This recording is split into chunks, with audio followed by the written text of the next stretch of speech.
Hey guys, welcome back to my channel and welcome if you're new. So in today's video, I'll be showing you guys how to turn off suggested posts on Instagram.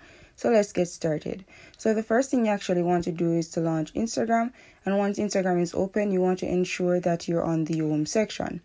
And on the home section, you'll see a heading called suggested posts. So these are all the posts that Instagram suggests to you based on things you've liked or interacted with in the past.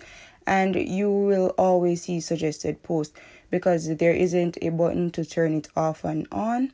So what you can do is actually go to the suggested post section, and if you see a post that you don't like, what you want to do is actually tap on the three dots in the top right hand corner, and click on not interested.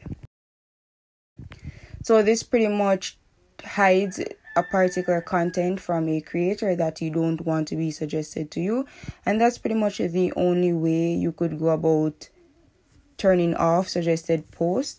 And you also have the option to undo this. So that's pretty much the end of the video on how you'd go about turning off suggested posts on Instagram.